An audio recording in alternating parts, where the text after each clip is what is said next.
Bem-vindos aí ao Fat Goldfish. Eu resolvi começar o vídeo dessa semana justamente com esse pequeno clipe aí que eu fiz de uma das desovas dos meus peixes, do cuidado com os ovos, da eclosão desses ovos, do nascimento desses alevinos, porque pra mim é um privilégio poder estar mostrando isso pra vocês. E pra mim é interessante poder fazer parte desse grupo de pessoas aí que há tantos anos, há tantos séculos, vem desenvolvendo esses quinguios. A gente nunca pode esquecer que os quinguios foram desenvolvidos artificialmente por nós. Com o passar dos anos, nós começamos a selecionar algumas características, algumas particularidades que nós achávamos interessantes e começamos, através de um cruzamento seletivo, a dar um destaque maior àquela característica. Então, hoje em dia, nós temos aí dezenas, centenas de variedades diferentes de quinguios, e cada uma dessas variedades possui sua particularidade própria. Ou seja, não importa o quão diferente seja uma variedade de quinguio de uma outra variedade de quinguio, fisicamente, morfologicamente, isso é, você pode reproduzir, por exemplo, um oranda com ranchu, um ranchu com persqueio, um persqueio com chibunque, o chibunque com quinguio comum, não importa a mistureba que você faça de quinguios, esses quinguios eles vão ter descendência e essa descendência será fértil. Mas é interessante a gente sempre destacar que o processo sistemático de criação de uma nova variedade, ele é um processo longo, ele é um processo demorado, para que certas características que a gente acha interessante em cada uma dessas variedades, elas realmente se fixem, se estabeleçam e sejam passadas geração após geração. E muitas dessas particularidades que a gente acha tão interessante nesse peixe, que a gente quer manter geração após geração, são características recessivas e não dominantes. Por exemplo, vou citar a ausência da nadadeira dorsal do ranchu.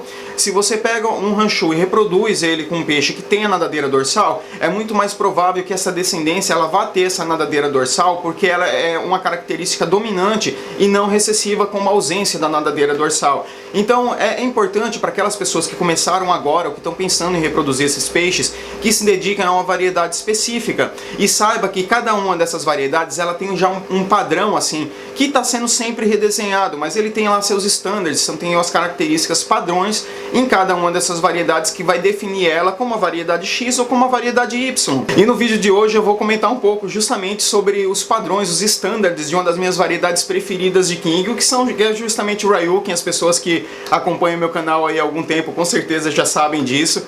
O Ryukin ele tem uma história muito interessante, até porque é uma dessas variedades bem ancientes de Kingyo, né? Antes mesmo do descobrimento do Brasil, o Ryukin ele já existia aí em tanques e aquários aí na Ásia, então é uma variedade anciente, e pelo fato dela ser uma variedade anciente, alguns registros são bem imprecisos, não tem uma data específica do surgimento dos Ryukins assim, então vale a gente estipular algumas coisas. Por exemplo, vocês podem fazer uma pesquisa agora na internet, aí pesquisar diversos sites e pela origem do Ryukin, e vocês vão ver que alguns sites falam que o Ryukin foi desenvolvido no Japão, outros falam que o Ryukin foi desenvolvido na China, outros falam que o Ryukin ele foi desenvolvido na Ásia assim de uma maneira bem genérica. Então assim, basicamente acredita-se que o Ryukin ele foi desenvolvido primeiramente na China, através de mutação de uma variedade chamada Wokin. O Wokin é uma variedade ainda mais antiga de Kingyo, é uma variedade que tem, embora ela tenha uma nadadeira caudal dupla, ela tem um corpo bem alongado e ela lembra muito a carpa cruciana, e que é um dos ancestrais aí dos nossos Kingyos. E só para apresentar outras visões diferentes aí sobre o desenvolvimento dessa variedade Ryukin, os Wokins, por exemplo, aqui existem registros que indicam que ele foi introduzido no Japão por volta de 1500 na Muromachi Era ou alguma coisa assim. Isso quer dizer, os Wokins já estão no Japão há muito tempo, e assim como aconteceu na China, existem essas mutações de Wokins que podem ter levado os japoneses a desenvolverem a variedade Ryukin, assim como eles foram desenvolvidos na China de um modo independente. Então sempre vai existir um pouco de conflito aí, principalmente nessa época que os registros ainda não eram tão detalhados como são hoje. Às vezes a gente está falando que um peixe ele surgiu no ano X, aí uma pessoa descobre um vaso com a pintura de um peixe igualzinho àquele do ano Y, e aquele ano Y passa a ser o ano do primeiro registro daquele peixe, do surgimento daquele peixe. Então assim, a ciência ela está sempre se alterando conforme novos dados vão aparecendo. Porém, os registros mais precisos indicam realmente que o Ryukin ele foi desenvolvido primeiramente na China e que ele chegou no Japão já no final de 1700. E quando ele chegou no Japão, ele chegou através de um conjunto de ilhas chamado Ryukyu. Daí que veio o nome do peixe, depois como ele ficou conhecido, de Ryukin, é justamente pelo fato dele ter chegado ao Japão através desse conjunto de ilhas chamado Ryukyu. Então, na realidade, a maneira mais correta de se pronunciar o nome Ryukin, né, porque eu até tenho um amigo, né, o Humberto Fuji aí, que está ajudando a gente na criação da Sociedade Brasileira de Kingyos, e ele morou no Japão e ele criou ranchus no Japão também, e ele até estava me dando uns toques, né, de qual é a maneira correta de pronunciar certos nomes, até porque como ele é oriental, ele entende disso muito mais do que eu, e ele me explicou justamente que pelo fato dele ter vindo por essas ilhas Ryukyu, a maneira correta de pronunciar o Ryukin é Ryukin. Independente aí da maneira pela qual você pronuncia esse nome aí, Ryukin, é importante saber que esses peixes eles têm um padrão, um standard pré-estabelecido, assim como todas as outras variedades têm. E muitos países, eles julgam esses estándares, essas variedades de uma maneira diferente. Então, até então, para quem está no Brasil, para ele saber quais são os estándares para o Ryukin, os estándares para o ranchu, normalmente eles vão fazer pesquisas em sites estrangeiros para pegar a ficha técnica desse peixe e entender direitinho o que esse peixe ele tem que ter, que está certo dentro do standard para aquele lugar. Então aqui eu vou apresentar para vocês em primeira mão um pouco do material que está sendo desenvolvido no Brasil para a Sociedade Brasileira de Kingios, que são justamente algumas fichas técnicas. Algumas dessas fichas técnicas eu estou fazendo em parceria com o pessoal da Sociedade Brasileira de Kingios aí, que está trabalhando na sociedade, que deve estar com o site no ar aí no final de agosto, com todas essas informações para vocês. E eu tenho aqui do meu lado, estou aqui pegando a ficha técnica da Sociedade Brasileira de Kingios do Ryukin. Ela já está pronta, já está com suas ilustrações, com seus desenhos. E essas fichas técnicas, elas possuem detalhadamente quais são as características que esse peixe ele tem que possuir para que ele se enquadre dentro dessa variedade Ryukin. E isso vai ser muito interessante, até porque as pessoas hoje em dia às vezes confundem muito. Isso daqui é um Ryukin, isso daqui é um Fantail, por exemplo. Então, em posse dessas fichas técnicas, as pessoas elas vão conseguir por elas mesmas saber identificar se aquele peixe que está sendo vendido para ele é um Ryukin, se aquele peixe que está sendo vendido para ele é um Fantail, por exemplo. O que essa ficha técnica fala sobre a morfologia do Ryukin? Ela diz que deve possuir um corpo arredondado e seu comprimento deve ser equivalente à profundidade do seu corpo sem compreender as nadadeiras. O que isso quer dizer? Quer dizer que a profundidade do corpo do Ryukin é igual praticamente ao comprimento. Isso quer dizer, ele faz praticamente um círculo, o corpo dele, que é diferente do corpo do Fantail, por exemplo, que é uma variedade muito similar que as pessoas confundem muito com o Ryukin. O Fantail ele possui um comprimento de corpo, mas a profundidade do corpo do Fantail não é igual ao seu comprimento. A profundidade compreende mais ou menos 60% do comprimento do Fantail. E essa, para mim, é a maneira mais fácil de você saber diferenciar se é um Ryukin ou se é um Fantail, é justamente pela profundidade do corpo. Ele deve possuir uma corcunda ou cupim pronunciada que se desenvolve abruptamente logo após a cabeça e se destaca quando o peixe é observado lateralmente. Sua cabeça possui uma aparência suavemente pontiaguda, sem nenhuma presença de wen ou desenvolvimento extravagante de narinas. Sua nadadeira caudal deve ser dupla, bifurcada. Essa bifurcação deve compreender no mínimo de 33% quando observado por cima, e essa nadadeira deve possuir 4 pontas. Ryukin são peixes de corpo volumoso e uma nadadeira caudal robusta é fundamental para manter seu balanço.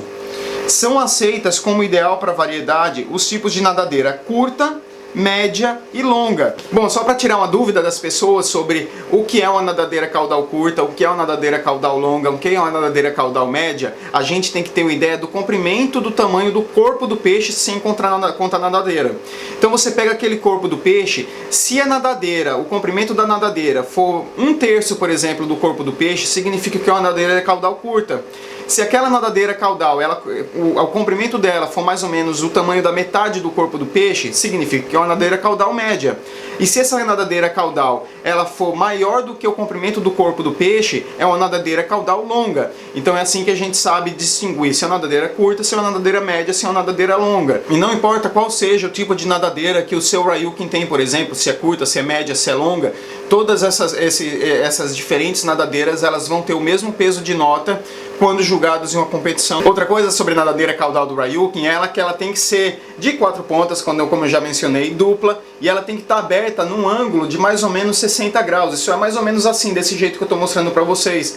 Não é aceito a nível de competição, por exemplo, Ryukins que tem essa nadadeira assim aberta num ângulo praticamente horizontal aí de 180 graus, ou que são muito fechadas, uma muito junto da outra. Então essa nadadeira ela tem que estar aberta num ângulo determinado. Então assim, todos os peixes têm suas características. Eu não estou aqui julgando o peixe de ninguém. Eu estou só algumas dessas características que foram colocadas dentro dessas fichas que eu estou mostrando para vocês aqui da Sociedade Brasileira de Kingios.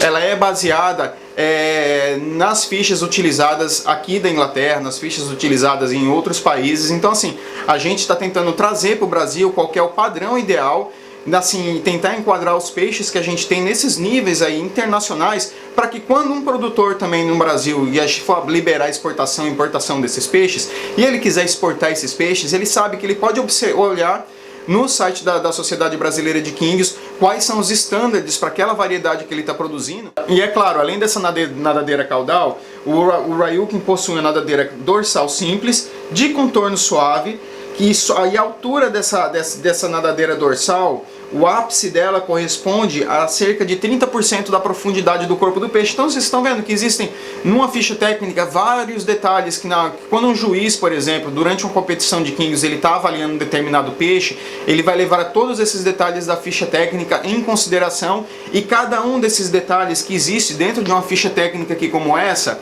ela tem um valor de nota que vai ser descrito aqui embaixo. Por exemplo, o corpo do Ryukin, quando observado em visão lateral, ele tem um peso de 20% numa nota, por exemplo. Então, cada característica do Ryukin tem um peso de nota. Alguns dessas características, o peso de nota é muito maior do que em outros detalhes do corpo dele, por exemplo. Mas a gente tenta abordar numa ficha técnica como essa a maioria desses detalhes para que a pessoa possa ter uma ideia da pontuação que o peixe dele receberia se tivesse participando de uma competição, não só aqui no Brasil, mas como eu disse, essas fichas são baseadas em modelos internacionais de standards desses peixes, então é muito próximo o que a gente faz no Brasil dos padrões internacionais. Então a gente está realmente conseguindo criar um material muito bem interessante, muito completo, assim, de fácil entendimento para todo mundo que gosta desses peixes, que gosta desse hobby, e está precisando de assim, um porto seguro de informação para que ele possa saber se o que ele está comprando, se o que ele quer, se o que ele tem está de acordo com esse padrão internacional, e se ele pode às vezes participar de um show, de uma competição com esse King, como nós esperamos que nós possamos criar em breve no Brasil. Quero aproveitar aqui para agradecer a Rosana Ferreira, que está fazendo todo o trabalho de ilustração para os standards dos peixes na SBK, e os desenhos dela simplesmente são impressionantes. Outra coisa que me chama a atenção também é que às vezes as pessoas ficam me enviando foto pelo WhatsApp, pelo Facebook, coisas do tipo, perguntando se o peixe dele é um fenteio, perguntando se o peixe dele é um Ryukin, porque a loja que está vendendo aquele peixe está falando que aquele peixe é um Ryukin, mas ele não tá vendo que os peixes dele não estão aí dentro de um determinado padrão. E algumas lojas falam que o Ryukin ele ainda não tem esse padrão estabelecido tão arredondado, porque ainda são peixes muito jovens, porque são peixes que precisam se desenvolver muito. E eu quero mostrar para vocês o desenvolvimento de um Ryukin e dos meus peixes que eu tenho aqui em casa, por exemplo, como eles estão se desenvolvendo, e para que vocês saibam como é um Ryukin em todas as suas etapas de desenvolvimento. Então dá uma olhada aí nesse clipe que eu fiz para vocês, para tirar essa dúvida de uma vez por todas, se o Ryukin já tem esse formato desde pequeno, ou se o Ryukin vai ter esse formato apenas quando ele já tiver um peixe grande e bem desenvolvido. Então assiste o clipe aí.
Então deu para perceber através desse vídeo que os Ryukins legítimos, desde que eles são pequenos, quando eles saem dessa fase de alevino, eles já apresentam essa característica bem arredondada, e isso vai ser uma constante na morfologia dele durante praticamente toda a vida desse peixe. Ele sempre vai ter mais ou menos essas proporções que eu mostrei para vocês, mais ou menos o que ele tem de comprimento, ele tem de altura. Outras coisas interessantes de destacar sobre o Ryukin para aquelas pessoas que pretendem um dia criar esse peixe, é que eles são peixes super fáceis de criar. Eu recomendo sim os Ryukins para pessoas que estão começando agora no hobby. Obviamente, o fato da pessoa estar começando agora, da pessoa ser principiante, digamos assim, no aquarismo, não significa que ela não deva saber o básico antes de começar a criar qualquer peixe. A gente precisa saber que o aquário ele tem que estar biciclado, que esses peixes precisam de um tamanho mínimo de aquário para que a gente possa criar e para que esses peixes possam se desenvolver da maneira correta. É muito comum ouvir relatos de pessoas que estão criando 2, 3 quinhos no aquário de 50 litros, às vezes até mais do que isso. Esses peixes demoram muito para se desenvolver, ou se desenvolvem da maneira incorreta e nunca vão crescer assim, nunca vão ficar como os peixes que eles veem nas fotos. Às vezes a pessoa até comprou um peixe num formato bacana, com tudo que precisa ali para ele se desenvolver bem, mas ele não proporcionou as condições corretas para que esse peixe ele realmente se desenvolvesse da maneira correta. Então, qual é o volume mínimo de aquário que eu recomendo para as pessoas que querem manter Ryukins, por exemplo? Eu recomendo 80 litros para um peixe e pelo menos mais 40 litros para cada peixe adicional que você for colocar no aquário. E isso se a gente estiver falando de Ryukins que estão aí, como eu mostrei para vocês naquele vídeo, por volta de aproximadamente um ano. Quando os peixes eles estão com mais de um ano, eu recomendo que você tenha aí pelo menos 100 litros para um peixe e mais 60 litros mais ou menos para cada peixe adicional que você vai colocar. Essa litragem vai proporcionar tudo que o peixe precisa para praticamente toda a vida dele. Você não vai ter que se preocupar com isso. É interessante a gente saber que os Kingios eles são peixes que crescem bastante. Mesmo os Ryukins são peixes que vão chegar aí quando eles estiverem adultos, assim com mais de 3 anos, se eles continuarem se desenvolvendo bem, são peixes que podem chegar mesmo com esse corpo tão curto, tão ovalado, a 20 centímetros. São peixes que crescem muito. E outra coisa que eu acho interessante citar sobre os Ryukins é um pouco do temperamento deles. Tem muita gente que acha que os Ryukins são assim dos Kingios mais agressivos, e na realidade os peixes são super tranquilos, super zerados. Eu gosto muito de manter os Ryukins. Eles têm um problema, não é nenhum problema, nenhuma característica deles, é justamente pelo fato deles serem essa variedade muito grande, muito encorpada. Então assim, eles parecem um pequeno tanque de guerra. Então quando eles estão com fome, essas coisas, eles vão e atropelando todos os peixes que estão na frente deles, e durante a época de reprodução eles podem ficar um pouco mais agressivos sim, e como eles são muito grandes, como eles são muito fortes, eles podem machucar outros peixes. É interessante que a gente monte tanques com peixes de mais ou menos o mesmo tamanho. Eu não recomendo que vocês misturem variedades muito sensíveis de Kingio, como é o Kingio bolha, como são o Kingio véu, que são peixes mais sensíveis, com os Ryukins, por exemplo. São peixes super fáceis de reproduzir, principalmente para mim que moro aqui no país sazonal e tem essas diferenças marcantes durante as estações. Quando chega a época certa, que começa a primavera e verão, eles começam a se reproduzir assim. Desde que você alimente bem, desde que você cuide bem desses peixes, eles vão se reproduzir tranquilamente. Então nunca tive dificuldade nenhuma para reproduzir os Ryukins. Na realidade, eu tenho dificuldade para impedir que eles fiquem se reproduzindo. Eu estou com muito mais alevino do que eu posso manter por enquanto. São super adaptáveis a parâmetros de água, diferente de algumas outras variedades de Kingio. Por exemplo, vou citar o Kingio bolha, o Kingio véu, como eu já citei. São peixes que têm, por exemplo, as barbatanas do Kingio véu são muito finas, então eles precisam aí de uma água um pouco mais alcalina. A água ácida ela vai corroer essa nadadeira caudal deles, essas nadadeiras finas, assim como é um problema para os Kingios bolhas, essa água mais ácida. Os Kingios são peixes que preferencialmente preferem um pH acima de 7, entre 7 e 8, aí eles estão super confortáveis. Eu posso dizer que já mantive Kingios de pH de 6.5 a 8.3, 8.4 e todos eles se desenvolveram super bem. É importante a gente saber que esses peixes precisam de uma certa estabilidade nesses parâmetros de água, não precisa ficar tentando mexer muito, deixar esses parâmetros de água oscilando. Tenta fazer o mínimo de alteração possível para que você não tenha flutuações em parâmetros de água. E os peixes acabam sofrendo muito mais com aquela pessoa que está com pH 6.5 quer transformar aquele pH em 7.5 e fica mexendo, colocando produto químico naquela água e fica tendo flutuações ali dentro, do que se simplesmente ele tivesse deixado o pH daquele aquário como tá saindo da torneira dele, por exemplo. Então eu sou uma pessoa muito prática, como eu já falei nos meus outros vídeos. Eu prefiro manter meus peixes dessa maneira. Como vocês estão vendo aqui, tem 2 tanques baixos de 500 litros cada um. O interessante desses tanques aqui, eles são próprios para Kingio. A marca desses tanques aqui é Laguna, e eu duvido que vocês vão encontrar esses tanques no Brasil, até porque outras pessoas já procuraram e não encontraram. Mas o interessante desse tanque aqui é porque ele é um tanque baixo, e o Ryukin, por ele ser um peixe, deixa eu pegar um aqui. Um Ryukin aqui. Tá vendo? Como eu já mostrei pra vocês, eles são peixes que eles têm o corpo super arredondado, e essa morfologia mais extrema desse peixe deixou a bexiga natatória dele, né? Todo peixe ele tem esse órgão que é a bexiga natatória, como se fosse uma bexiga que tem dentro do peixe, que ele infla e esvazia, e isso controla a flutuabilidade dele. O Ryukin, ele tem um corpo bem curto, então essa bexiga natatória ficou comprimida.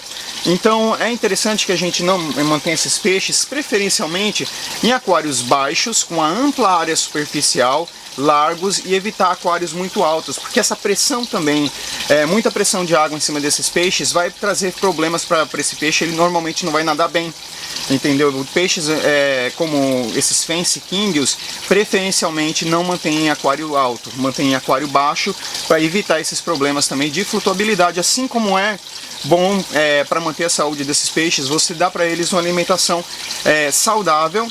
Isso é, escolha uma boa marca de ração, não compre essas rações super baratas. Se você está alimentando o seu peixe com as coisas mais baratas que você encontra, não queira que ele tenha o melhor desempenho possível. Eu não só alimento eles com meus peixes com boas rações, como eu também faço comida para esses peixes. Então, particularmente, eu recomendo que aí uma vez, 2 vezes por semana, você simplesmente não alimente esses peixes com ração. Você tente colocar alguma coisa alternativa para eles. Por exemplo, alimenta esses peixes com ervilha, alimenta esses peixes com brócolis, com cenoura, cozinha um pouquinho, não coloca tempero, não coloca nada, e alimenta esses peixes com isso. Eu faço também comida em gel. Já faz um tempo que eu estou trabalhando na formulação de uma comida em gel perfeita para esses peixes. Assim, eu sou chefe de cozinha, como eu já falei para vocês, e estou sempre trabalhando, tentando criar alguma coisa diferente, e eu cheguei aí numa fórmula muito bacana. Eu estou usando agora farinha de inseto, um monte de coisa diferente, que esses peixes não só adoram, mas eles se desenvolvem muito bem. E desde que eu comecei a sair um pouco dessas rações comerciais e começar a incluir mais essas rações em gel, esses peixes eles praticamente pararam também de apresentar problemas de flutuabilidade, essas coisas. Então eu acho bacana não só a gente dar uma alimentação balanceada para esses peixes, mas a gente sempre tentar incluir coisas novas na dieta deles. Não esquecer nunca que esses peixes, eles descendem dessas carpas que em ambiente selvagem eles estão o dia inteiro procurando qualquer coisa. São peixes onívoros, para que eles possam se alimentar, para que eles possam se nutrir. Quando você está criando peixe, tem aquela pessoa que simplesmente pega aqueles peixinhos e coloca dentro do aquário, e tem aquela pessoa que realmente gosta daquilo, quer entender o que está acontecendo e realmente perde o tempo dele estudando, que é uma coisa que infelizmente a grande maioria das pessoas não querem fazer hoje em dia, que é perder o tempo delas estudando para tentar chegar às suas próprias conclusões. Fica tentando absorver o conhecimento de outras pessoas que às vezes têm menos conhecimento do que elas. Então a minha sugestão para vocês é que estudem, sentem, peguem o computador de vocês, pesquisem na internet. Hoje tem tanta informação em tanto lugar, basta a gente saber selecionar aquilo que realmente importa.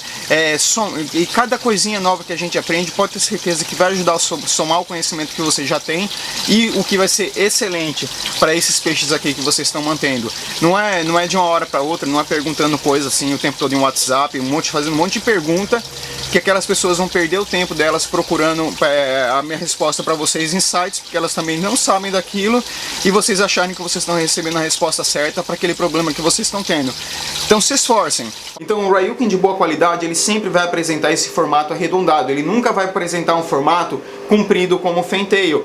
Digamos assim, acontece de você ter num lote de Ryukin, por exemplo, alguns que não apresentam essa característica tão marcante, às vezes passam por Fantails. E se aqueles peixes que às vezes passam por Fantails se enquadrarem na ficha técnica, por exemplo, dos Fantails, eles são teoricamente Fantails. Não são Fantails de uma linhagem muito antiga, que vão produzir, digamos assim, bons Fantails, porque eles não vêm de uma linhagem antiga de Fantails. Eles são, em teoria, descarte de Ryukin. Mas esses descartes de Ryukin, às vezes, seriam Fantails que poderiam ganhar muito competição. A gente tem que entender que, na realidade, nós estamos falando de um peixe que tem essencialmente a mesma base genética. E pouca coisa vai diferenciar uma variedade de outra variedade, são algumas pequenas particularidades. Então assim, normalmente criadores tradicionais esses melhores criadores que existem de Ryukin, por exemplo. Existem algumas famílias no Japão que se dedicam a criar especificamente o Ryukin, por exemplo. E de geração após geração eles estão desenvolvendo esses peixes e são os melhores Ryukins do mundo, porque você sabe que você vai comprar um peixe que ele tem uma capacidade muito grande de produzir descendência com aquele mesmo formato dela. Porém, a grande maioria dos criadores, eu não estou aqui para criticar ninguém nem nada, não fazem uma seleção tão intensa desses peixes. Isso é, acabam vendendo num lote uma quantidade de peixes que existem ali, peixes de altíssima qualidade e peixes de baixíssima qualidade. E se aquele peixe ele não tiver naquelas características e ele está procurando por um peixe aí para ser um reprodutor, porque ele quer um Ryukin mesmo, e ele vê que aquele peixe daquele tamanho dele, que ele já não está apresentando aquelas características, não vale a pena comprar. Entendeu? E é a mesma coisa que eu cito, por exemplo, para lojas, porque hoje em dia o mercado online ele está ficando muito forte. Então é importante que as lojas também saibam identificar quais são os standards, quais são os padrões para cada uma dessas variedades de peixe. Até porque quando a pessoa está comprando alguma coisa online, ela vê a foto de um Ryukin, ela sabe o que é um Ryukin, ele sabe quais são os standards para o Ryukin e de repente chega um fenteio na casa dele.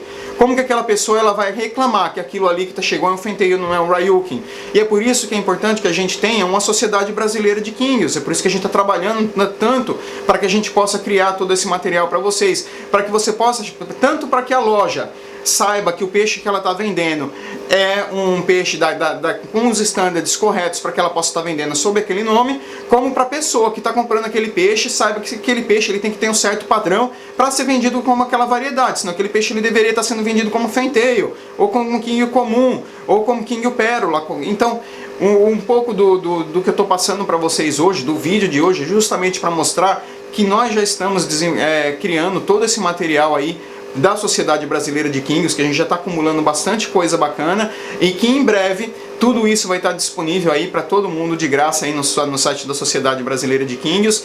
Eu espero que vocês tenham gostado aí do vídeo de hoje. Se vocês tiverem alguma dúvida, pode deixar aí nas mensagens, eu vou tentar responder da melhor maneira possível. Se vocês gostaram do vídeo, daí o seu curtir, inscreva-se no meu canal e até a próxima semana, pessoal. Valeu, tchau, tchau, um grande abraço.